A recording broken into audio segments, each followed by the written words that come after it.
তারা তাদেরকে ধরে দেশে পাঠিয়ে দিত।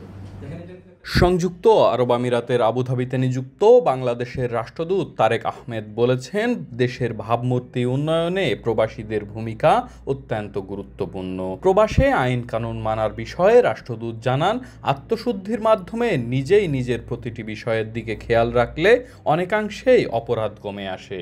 আমরা নিজেরা এবং আমাদের কাছে পিঠে যারা আছে তাদেরকে সকলকে এটা বোঝানোর চেষ্টা করি যে আমরা নিজের দেশের ইমেজ বাড়াতে গেলে আরেকজনকে রিকোয়েস্ট করে লাভ নাই, আগে নিজের সংশোধনটা দরকার।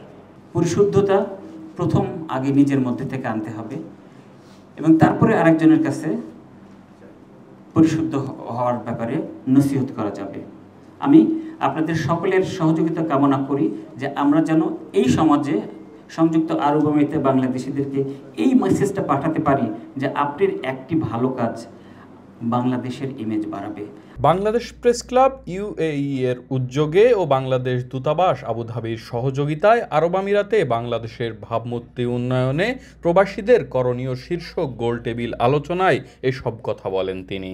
শনিবার 30 আগস্ট শারজাস্থ বাংলাদেশ সমিতির হলরুমে প্রেস ক্লাব সভাপতি মামুনুর রশিদের সভাপতিত্বে সাধারণ সম্পাদক মোহাম্মদ মোর্শেদ আলমের পরিচালনায় বৈঠকটি অনুষ্ঠিত হয়। এতে বিশেষ অতিথি ছিলেন বাংলাদেশ কনসুলেট জেনারেল দুবাইয়ের consul general Mohammad Rasheduzzaman. Consul general বলেন, বাংলাদেশ প্রেস ক্লাব ইউএইর এমন উদ্যোগ আমিরাতে দেশের ভাবমূর্তি উন্নয়নে গুরুত্বপূর্ণ ভূমিকা রাখতে পারে। এমন কোনো অভিবাসীদেরকে এই দেশে আনবো কিনা যারা আমাদের সামগ্রিক আর্থসামাজিক যে একটা কাঠামো, সেই কাঠামোতে এক ধরনের একটা বিরূপ প্রতিক্রিয়া তৈরি করবে।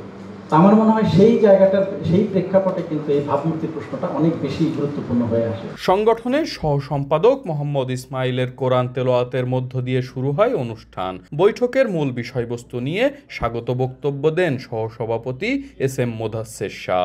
2 ঘণ্টাব্যাপী মুক্ত আলোচনায় অংশ নেন আমিরাতের 7টি প্রদেশ থেকে আগত সামাজিক সাংস্কৃতিক সংগঠনের নেতৃবৃন্দ ও সরকারি বেসরকারি বিভিন্ন অঙ্গনের কর্মকর্তা, রাজনৈতিক সামাজিক সাংস্কৃতিক সংগঠনের নেতৃবৃন্দ এবং প্রবাসী বাংলাদেশিরা।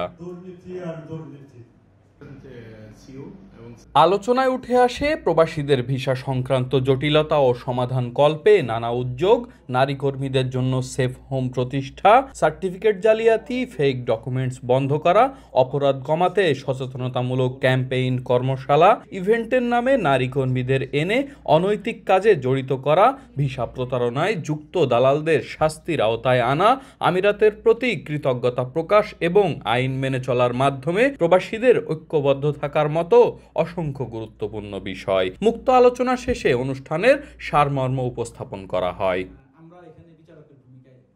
সমাপনী বক্তব্যে প্রেস ক্লাবের সভাপতি গোলটেবিল বৈঠকে আগতদের প্রতি কৃতজ্ঞতা প্রকাশ করেন। এই মিটিংয়ের যে মূল টার্গেটটা, এই টার্গেট এই রুমের মধ্যেই যেন সীমাবদ্ধ না থাকে, যেটা অ্যাম্বাসেডর স্যার বলেছেন যে আমরা প্রতিটা স্টেটেই এই ধরনের প্রোগ্রাম চাই এবং আজকে প্রেস ক্লাব করেছে, কালকে আপনারা করবেন, আপনাদের সংগঠনের পক্ষ থেকে করবেন, সাধারণ প্রবাসীদের নিয়ে করবেন। এস.এম. শাফায়েত, RTV, দুবাই, সংযুক্ত আরব আমিরাত।